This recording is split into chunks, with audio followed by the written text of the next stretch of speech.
Esse é um vídeo curto dedicado principalmente ao pessoal que é Purple Pill, que ainda está tentando negociar um acordo legal em relacionamento, um acordo justo para poder se casar ou ter filhos. E também aquele pessoal que está na depressão pós-Red Pill, porque tá vendo que vai acabar não tendo filhos, vai acabar não se casando. E tá achando que a vida não tem sentido por causa disso, não consegue arranjar motivação para fazer algo, porque como eu falei, tá no vale da depressão. O cara saiu daquele período da fúria Red Pill por ter descoberto a verdade, só que ele tá travado nessa situação do ok, o que eu faço agora? Basicamente, vamos tirar o band-aid de uma vez e resumir que se tu nasceu depois da década de 40, tu não tá perdendo nada em não ter se casado e não ter tido filhos. Tem gente que fala que não, é só a geração X, ou às vezes o pessoal fala não, é só a geração Y, é só na geração X ou na geração Y que tu tem mulher que tá estragada, que tu tem mulher que não serve para ser esposa, não serve para ser mãe, mas talvez até sirva para ser namorada. Olha como é que foram as progressões das coisas. Eu ouvi falar no meu canal, na seção de comentários, que até mesmo as mulheres da geração Z estão reclamando que elas não estão conseguindo arranjar namorados. Então, se tu for ver logicamente essa progressão, tu conclui que as mulheres da geração Z, elas já não prestam nem para ser namoradas, porque se prestassem, os guris da geração Z iam querer alguma coisa com elas. E então, na geração Y, a gente já tem aquela situação em que algumas ainda servem para ser namoradas, mas nunca vão deixar de ser isso, nunca vão se tornar algo além disso. Porque como namoradas ali para os caras da geração Y, elas até servem. Só que para coabitar, para casar, para ter filhos, de jeito nenhum. Conforme a gente vê também que na geração X teve muito cara que só coabitou, só teve uma união estável, teve filhos, mas não se casou. Então a gente vê gradativamente, a gente vê a mulher da geração Y, ela não foi boa o suficiente para se tornar uma esposa. A mulher da geração Y, né, a da geração X, ela só foi boa o suficiente para ter uma união estável, talvez nem para se tornar uma esposa. A mulher da geração Y, ela não foi boa o suficiente para se tornar uma esposa ou uma união estável, talvez só namorada. E a mulher da geração Z, o rapaz da geração Z, que ainda é jovem, ele está concluindo que ela não serve nem para ser uma esposa, nem para ser uma união estável e nem para ser uma namorada. Mas também, por que eu tiro essa conclusão de que se tu nasceu depois da década de 50, tu não tem que ficar triste de não ter se casado e não ter tido filhos? Porque se tu for ver, a mulher que nasceu na década de 40, ela ainda teve uma formação até os 20 anos sem uma sociedade dominada pelo feminismo, nas escolas e nas universidades. E mesmo porque a mulher que nascia na década de 40, ela não ia para a faculdade. Então ela conseguiu ter uma formação até pelo menos os 20 anos de idade sem ter sofrido a lavagem cerebral feminista. Mas se tu for ver a mulher que nasceu ali na década de 50, se ela era de uma classe média, de uma classe alta, e ela teve a oportunidade de fazer a universidade, tu pode ver que ela nasceu na década de 40, de 50, só que daí, na década de 60 e 70, quando ela estava no ensino médio, indo fazer faculdade, já estava indo para um ambiente que estava sendo dominado pelo feminismo. Se tu for pegar a mulher que nasceu ali na década de 60, 70, pior ainda, rapaz, o feminismo já estava chegando no ensino médio. E hoje em dia, se duvidar, a mulher ali da geração Y, o feminismo já pegou ela no jardim de infância.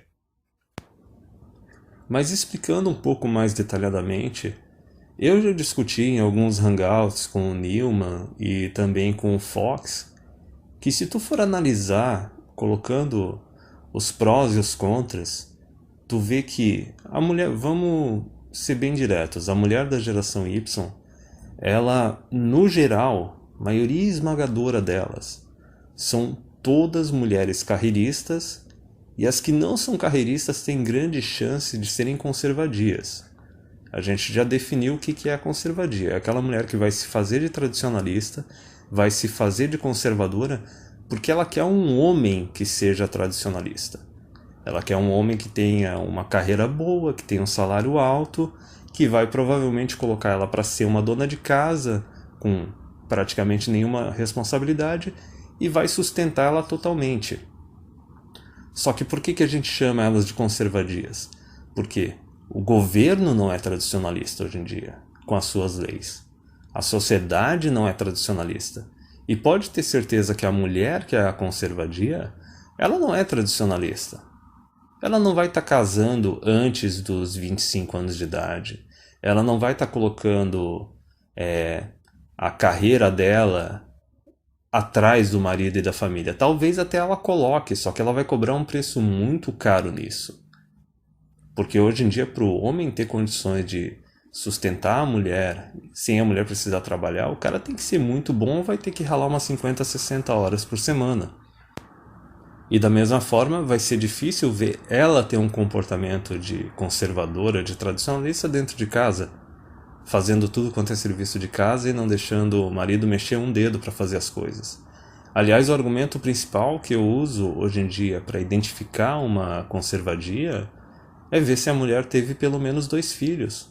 Tu vai ver um monte de mulher aí que é conservadia, que casou depois dos 25, casou depois dos 30, tá lá sendo sustentada pelo maridão, tendo uma vida fácil, e ela não se coçou nem para ter pelo menos 2 filhos, para manter a nossa sociedade. Tu vai ver um monte de conservadia aí que casou com um cara rico para ter vida fácil e só teve um filho. Mas isso é abordando a conservadia, que já é ali a minoria. A maior parte das mulheres é a mulherada feminista, que admite ou não admite que é feminista. É a mulher que é carreirista. Por que a mulher carreirista ela é um péssimo negócio para o homem? Porque a mulher carreirista ela não vai abrir mão da carreira e dos estudos dela. Eu já discuti algumas vezes o porquê isso. Porque ela não confia no marido, ela quer manter a carreira dela como uma apólice de seguros, para caso o relacionamento não dê certo, ela conseguir se manter. Ou ela não acha o marido alfa o suficiente, ela não acha que o marido é dominante o suficiente ou tem recursos o suficiente para ela se tornar uma dona de casa. Mas então quais que são os efeitos disso? Bem, primeiramente, o fato dela trabalhar 40 ou 44 horas por semana numa carreira dela faz com que ela seja uma péssima companheira, uma péssima esposa. Porque ela não vai se dedicar ao marido, não vai se dedicar à família, não vai se dedicar à casa ou aos filhos. Ela vai tentar fazer tudo, vai tentar ser tudo e não vai fazer nada direito, não vai ser nada direito. Ela não vai ser uma boa profissional, ela não vai ser uma boa companheira, não vai ser uma boa esposa, não vai ser uma boa mãe. Basicamente, tu vai estar pegando todos os aspectos ruins de se tornar um marido, de se tornar um pai, um chefe de família, que são os aspectos legais, com toda aquela responsabilidade que legalmente cai só sobre o homem, não cai sobre a mulher. Como a gente já disse várias vezes, né? A mulher ela tem direitos, os homens têm responsabilidades na sociedade atual.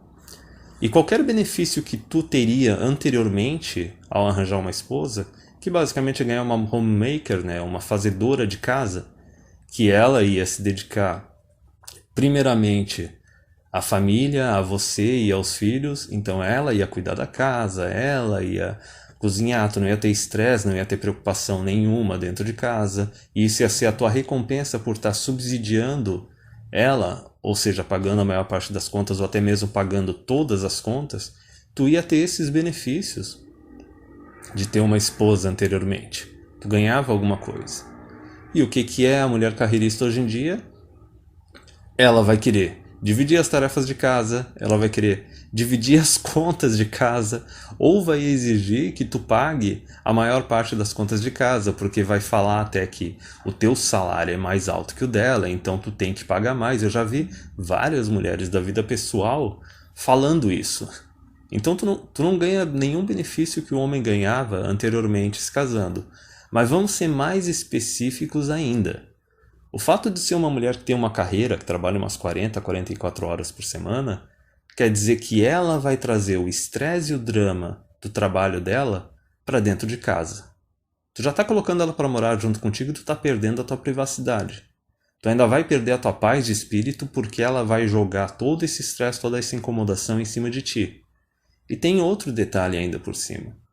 O outro detalhe é que o fato dela ser uma mulher carreirista, ser uma mulher estressada, faz com que a libido dela diminua. Então tu, em comparação com os homens de outras relações anteriores, tu vai ter uma vida sexual bem mais fraca com a tua esposa hoje em dia.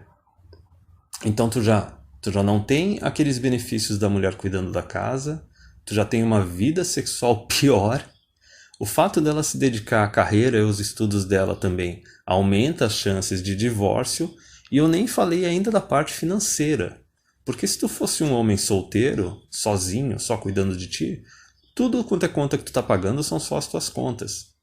Se tu tem um imóvel com um espaço um pouco maior, tu pode chamar um amigo para morar junto, não tem o drama, tem a divisão de despesas, tem a divisão de tarefas, e tu ainda ganha um aluguel na faixa.